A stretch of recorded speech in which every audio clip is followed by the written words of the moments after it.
Good evening students. पिछली कक्षा में हमने काम का सम्मान के बारे में जाना था। इसके आगे की कहानी पढ़ते हैं। अब घोड़ा बोलता है, सिर झुकाकर, अपना सिर झुकाकर बोलता है, मैं मानता हूं कि चाबुकें मेरे शरीर पर ही लगती हैं और मेरे मुंह में लगाम भी डाली जाती है। मुझे दौड़ धूप भी करनी पड़ती है, परंतु अपने बच्चों का तो हाल देख। उन्हें हल चलाना पड़ता है, भारी सामानों से लदी गाड़ी खींचनी पड़ती है, रहट भी चलाना पड़ता है, चाबुक और डंडों की मार तो उन्हें भी पड़ती है। उनकी नाक को सीकर उसमें नकेल डाल दी जाती है। तुमने शादियों में मेरी शोभा कभी देखी है? कितना सजा होता हूँ, लोग मुझे कितना खाने को देते हैं। अब घोड़ा गर्व करके बोलता है कि मुझे तो ये सारे काम करने पड़ते हैं, मुझे मेरे मुंह में लगाम लगाई जाती है, मुझे चाबुकों से मार मिलती है, मुझे धूप में दौड़ धूप करना पड़ता है। लेकिन तुम्हारा जो बच्चा है यानी बैल, गाय का बच्चा कौन है? बैल। बैल क्या है? उसे भी तो करना पड़ता है, उसे भी खेतों में काम करना पड़ता है, सामानों से भरी गाड़ियों को खींचना पड़ता है, उसे भी मार मिलती है। चाबुक और डंडों की मार तो उन्हें भी पड़ती है। उनकी नाक को सीकर इसमें नकेल डाला जाता है। इसे मैं बाद में चित्र के द्वारा समझाऊंगी कि नकेल क्या है। शादियों में मेरी शोभा तुमने कभी देखी है? शादियों में मुझे कितना सजाया जाता है। अभी पहले मैंने चित्र में दिखाया है कि शादियों में घोड़े को किस तरह सजाया जाता है, और उस वक्त घोड़े को खाने के लिए भी बहुत कुछ मिलता है। गाय बोलती है, बात तो तुम ठीक कहते हो, न मैं अभिमान कर सकती हूँ न तुम। हम दोनों ही स्वतंत्र नहीं हैं, हमें तो मनुष्य की नौकरी करनी है। गाय बोलती, तुम भी तो बात सही बोल रहे हो, तुम भी काम करते हो, मैं भी काम करती हूँ, मेरा बच्चा बैल भी काम करता है, वह भी तुम्हारी तरह दौड़ धूप करते रहता है। अर्थात तुम और मैं, हम सभी मनुष्यों का गुलाम है, मनुष्यों की हम नौकरी करते हैं। मनुष्य हमें जैसा, हमसे जैसा करवाता है हम वैसा ही करते हैं।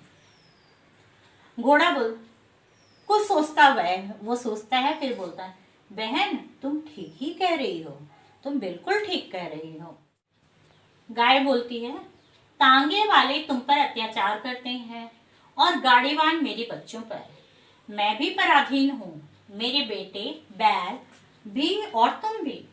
मनुष्य चाहे तो हमें खिलाए पिलाए और सजाए, चाहे तो मारे पीटे, प्यार करे या फिर सम्मान दे, यह उसी पर निर्भर है।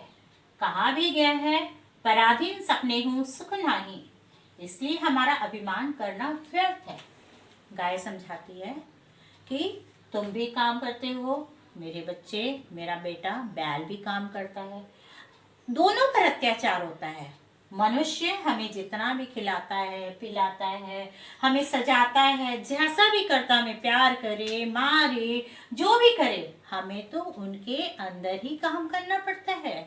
जैसा मनुष्य हमसे करवाता है वैसा हम करते हैं। कहा गया है कि पराधीन सपने हो सुख नहीं। पराधीन यानी दूसरों के अधीन रहने पर कोई भी सुख नहीं मिलते, सपने में भी हमें सुख की प्राप्ति नहीं होती है। इसलिए हमारा अभिमान करना, हमारा घमंड करना व्यर्थ है, बेकार है।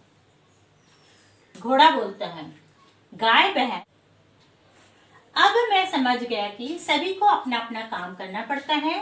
तुम दूध देती हो, जब मालिक शहर जाता है मैं तांगा खींचता हूँ या भार ढोता हूँ। तुम्हारे बच्चे बोझा ढोते हैं, खेतों में हल चलाते हैं, बैलगाड़ी खींचते हैं और रहट से पानी निकालते हैं। मैं सच्चाई जान गया हूँ कि कोई भी काम छोटा या बड़ा नहीं होता।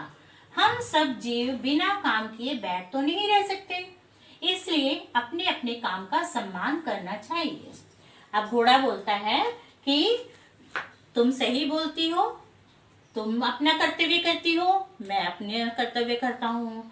तुम दूध देती हो, जब मालिक शहर जाता है तो मैं सामान गाड़ी पर भर कर ले जाता हूँ। तुम्हारे बच्चे हैं यानी बैल, वो भी बोझा ढोते हैं, वे खेत चलाते हैं, बैलगाड़ी खींचते हैं और रहट से पानी निकालते हैं।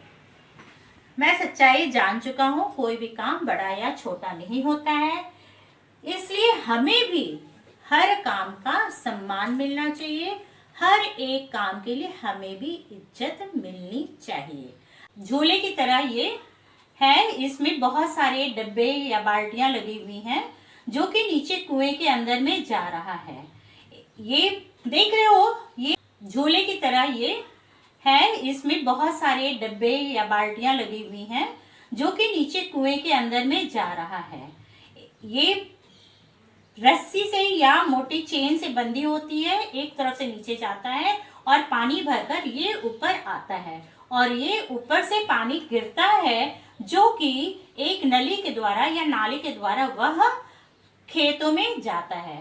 इधर देखोगे उसमें ये जो चक्का है इसे एक बैल के द्वारा कनेक्ट किया गया है, उसे बांधा गया है।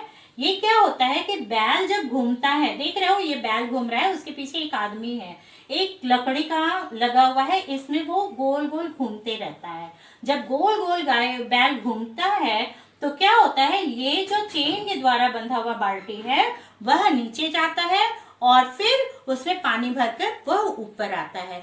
ये पूरी प्रक्रिया को रहट कहते हैं। इससे क्या होता है, खेतों की सिंचाई करने का जो तरीका है वो आसान हो जाता है। यह किसानों के लिए बहुत ही फायदेमंद। रहट के बारे में तुम लोग जान चुके हो। ये है अब नकेल। नकेल क्या है, बैल को नियंत्रण में रखने के लिए वह इधर उधर ना भागे, इसलिए इसके नाक में नकेल डाला जाता है। यानी ये जो नाक देख रहे हो, नाक में छेद जो होती है, इसमें लोहे की जो चेन होती है उसे डाल दिया जाता है और इसे रस्सी से बांधकर आगे कर दिया जाता है। ये जैसा कि तुम लोग देख रहे हो, ये है नकेल। इससे क्या होता है कि बैल उसके मालिक के काबू में रहता है, उसके नियंत्रण में रहता है। अब समझ में आ गया होगा। धन्यवाद।